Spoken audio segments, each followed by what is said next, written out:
Life is too short and you never know what is around the corner. So we need to make the most of every day. Welcome to the show. I'm Carol O'Halloran, the Positive Aging Warrior. Making the most of every day is all about having fun every day. And fun can be had when we connect with others with a common interest. Today we visit Sandringham Lifesaving Club and find out what fun things they have for the over 60s. We meet the Silver Salties.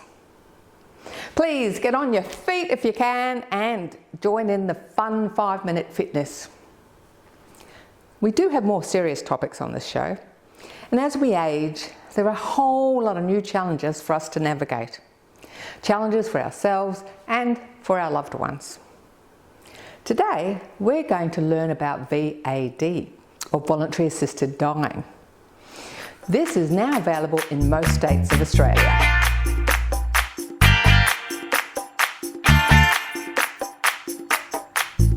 Go Gentle was founded in 2016 by broadcaster Andrew Denton. Go Gentle is a national charity which promotes and enables end-of-life choice. And that includes voluntary assisted dying, or VAD. To tell us more, we're speaking with CEO Dr Linda Swan. Hi Linda, welcome to the show. Hi Carol, great to be here. It's fantastic to have you on the show to discuss this really important topic. Now, since I found out I was doing this segment with you, I have been telling people all about it because it was all news to me. And the reason it's news to me is that Go Gentle and what it's all about has had a lot of trouble getting the message out. So can you just tell us what Go Gentle is and what it's all about? Go Gentle is a charity. It was originally established in 2016 by Andrew Denton. And at that point, we didn't have access to assisted dying in Australia. Andrew witnessed and lived through a terrible death with his dad. He was incredibly frustrated by the fact that his dad couldn't have choice at the end of life, and he was really moved to want to do something about it. And one of those things was to establish a charity that was really set up to help drive the advocacy and the education that was needed to get laws around Australia. We do now have laws for voluntary assisted dying in all states and the ACT, but there's so much more that needs to be done. The laws don't work if you don't have systems to support them, trained health professionals, and really importantly, awareness amongst people who are eligible or people who are caring for people that might be eligible for assisted dying. For the person sitting at home, can you just explain what VAD is, voluntary assisted dying? What is it? So voluntary assisted dying is essentially just a choice at the end of life.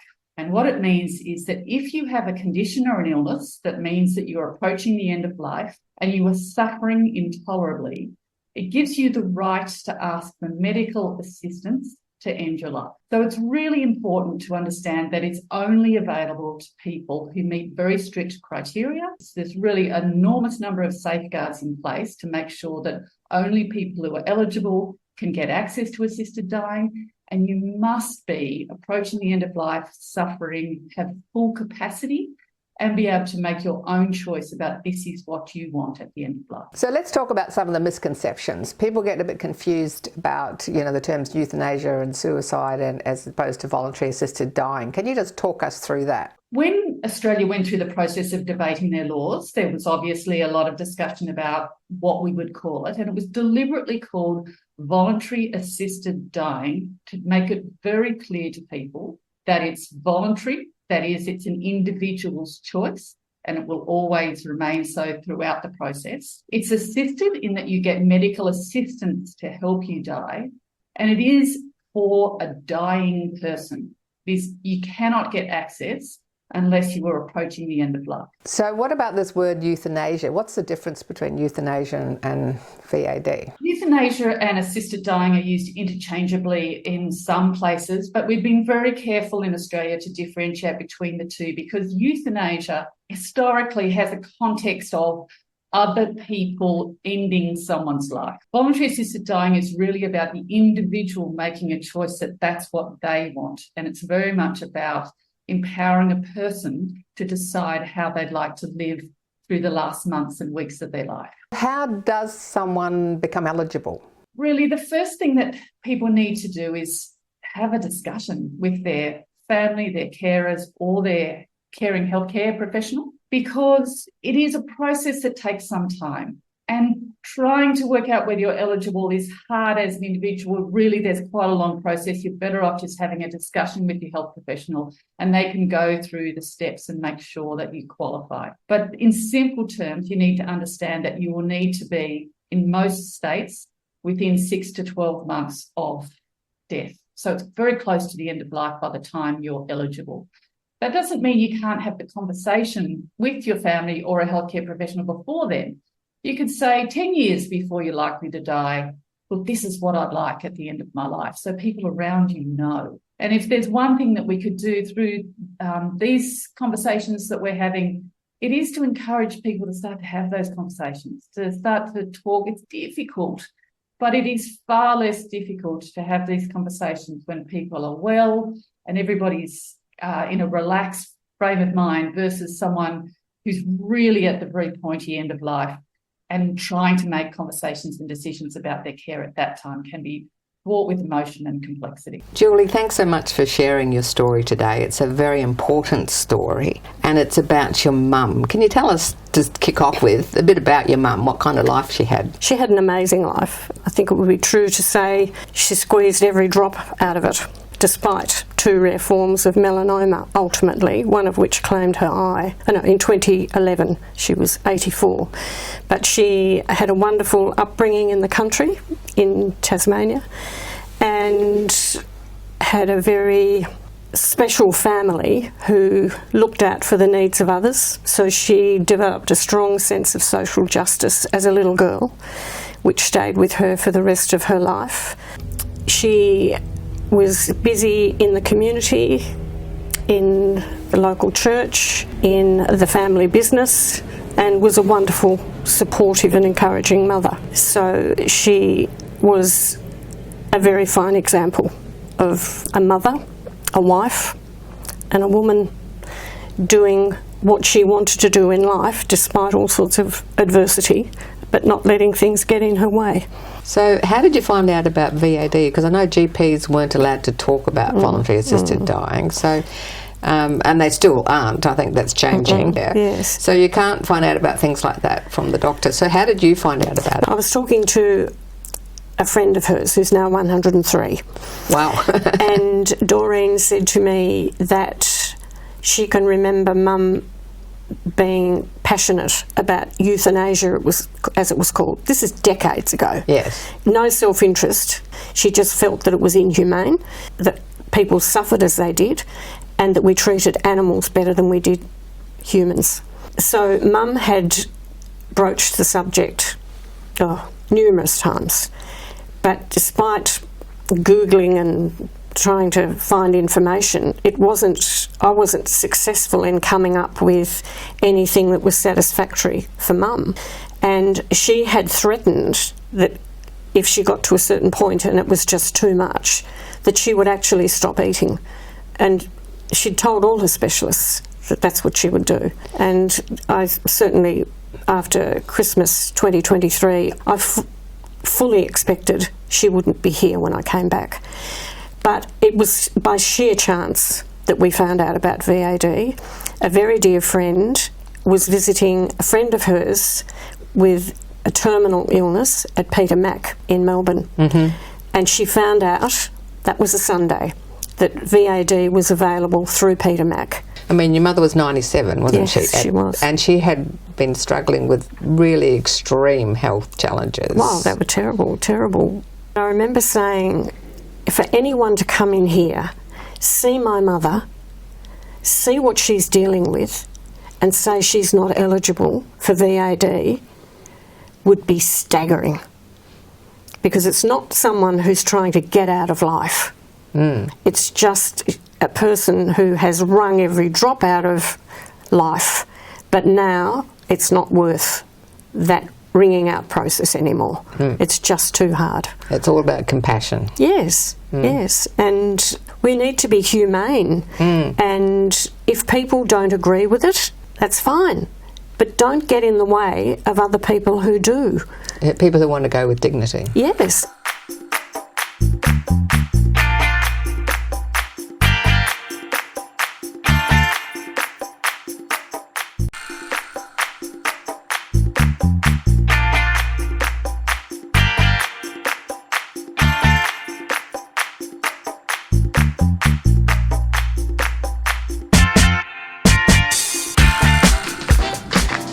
Fast walk.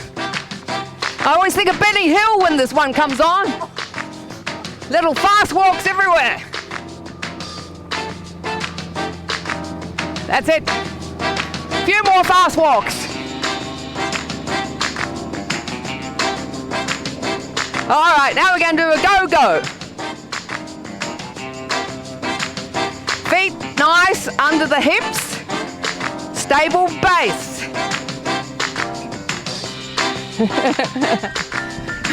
Famous last words if you fall off it.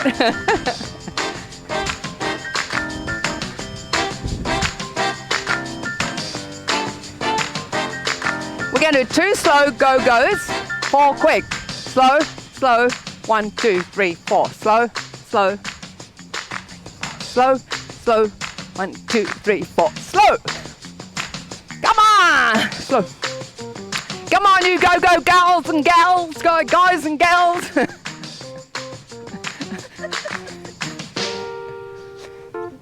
Just to prove you can do it, couple more. Last one. Now we're going to take a toe tap 6 times. 2, 3, 4, 5, 6, step together. 2, 3, 4, 5, 6, step together. 1, 2, 3, 4, 5, 6. You can keep it small like this till you're more confident. 5, 6, step together. 5, 6, step. Yeah! Now I'm going to add some arms. Flick the fingers. 3, 4, 5, 6, step together. And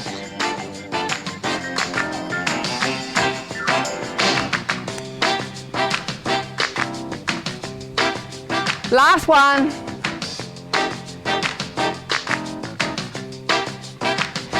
Fast walk. And we go. Heel, heel, heel. We take a bit of a rock if you're standing up.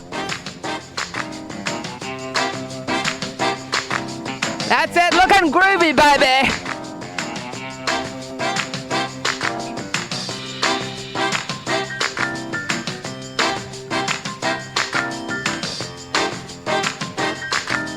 Ready?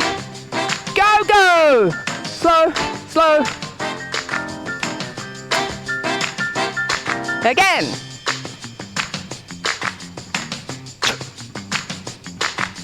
Hup.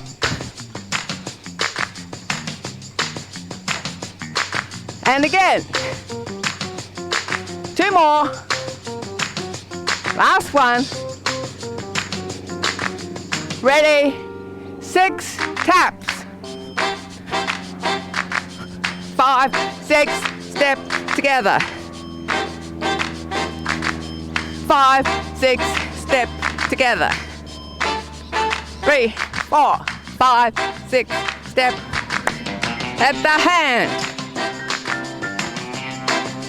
Yeah. Again.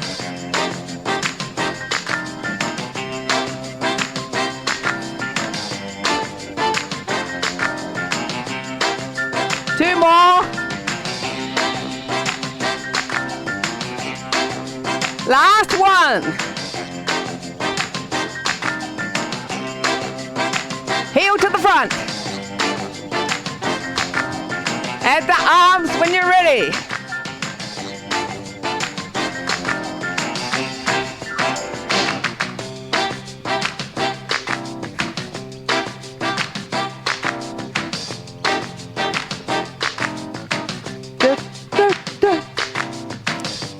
Okay, ready for the Benny Hill walk?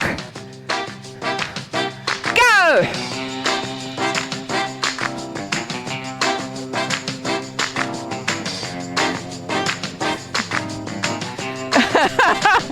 I have to watch out for rabbit holes. Back to the rock.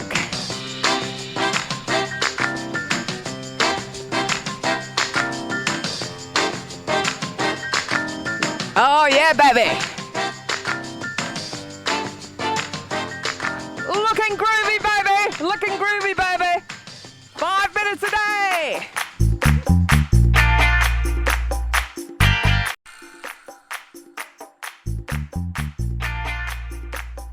When we think about life-saving clubs or surf life-saving clubs, we probably think about surfers jumping in the water, rescuing people, doing beach patrol.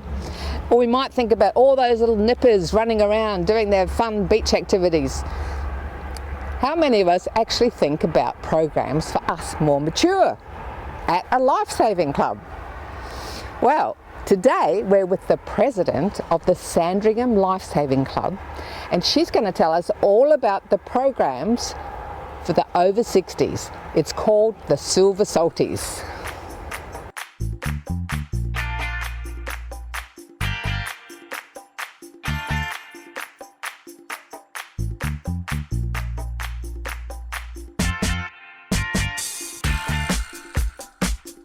Hi Vicky, welcome to the show. Great to have you here. Thank you, Carol. Great to be here. What on earth is the Silver Salties? Tell us about it.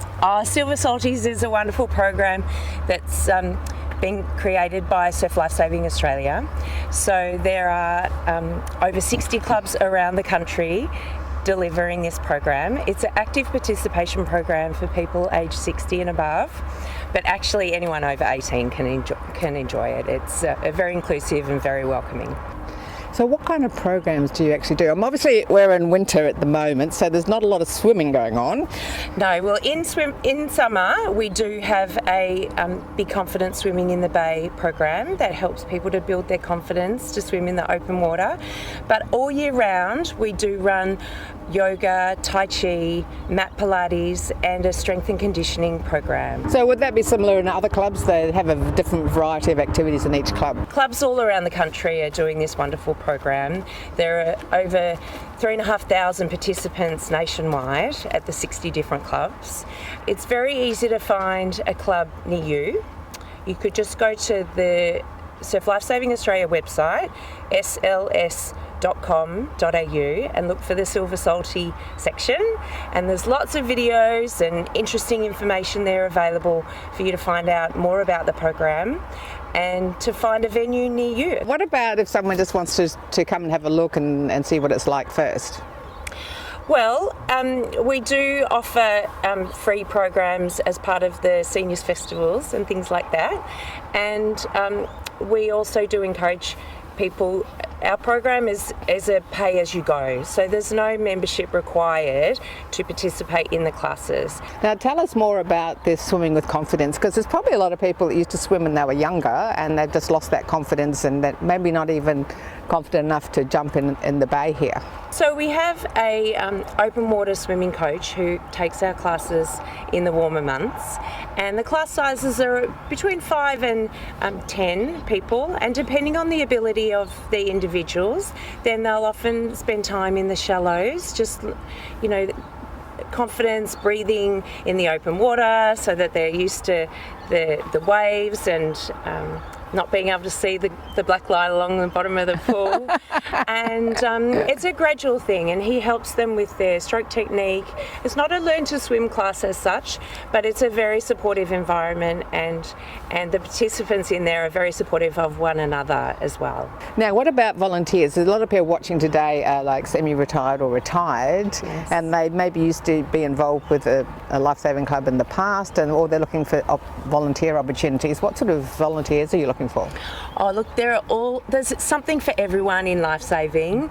It might be helping with the barbecue for our Sunday swim, or with the Nipper program, or it might be that they're a retired accountant, so there might be some administrative duties or bookkeeping that they could help with, or even organising social events and things like that. Our Silver Salty community is such a wonderful group, and they often go out for coffee afterwards, and we host morning teas and things like that. So there's all sorts of things for everyone.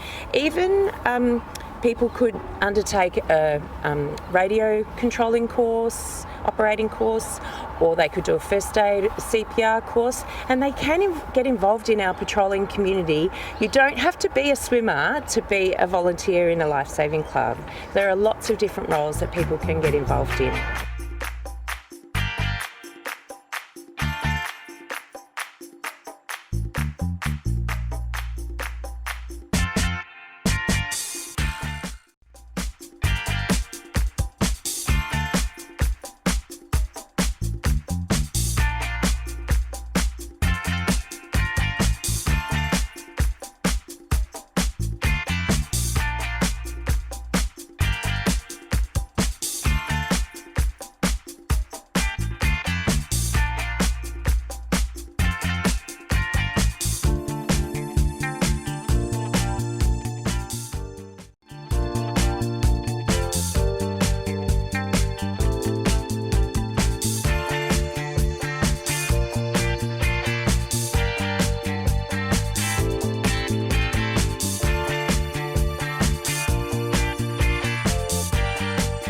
Hi Martin, how long have you been a Silver Salty?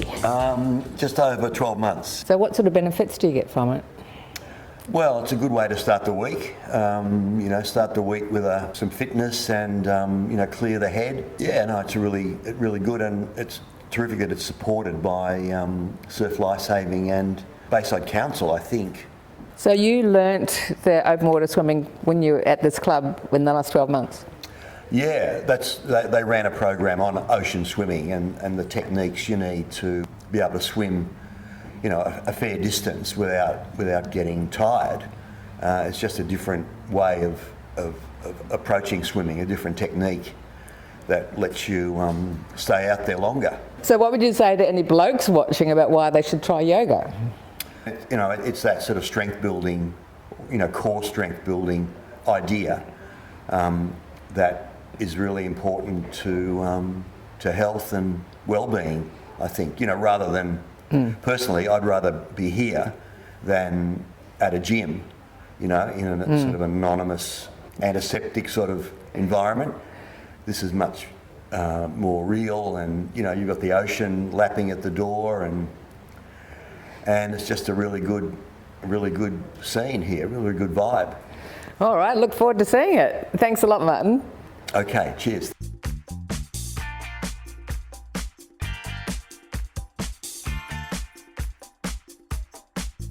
Give it a go. It's a wonderful community of really supportive, welcoming people, and there's something for everyone in lifesaving, and the Silver Salty program is really wonderful, active participation program, and we've built a really wonderful community here at Sandringham, and I really encourage you to get out there, get active, and connect with your local community, and have some fun, make some new friends. I love getting in the ocean or a river. If you haven't done it for a while, get over to a Silver Salties and get your confidence back. Find a Silver Salties near you. Keep active and keep doing 5 minutes of fitness every day. If you want to learn more about VAD or voluntary assisted dying, check out Go Gentle.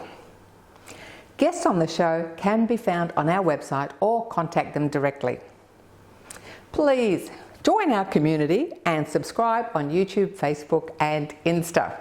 Now, get out of the house, connect with others and have some fun. I'm Carol, over 50, so what?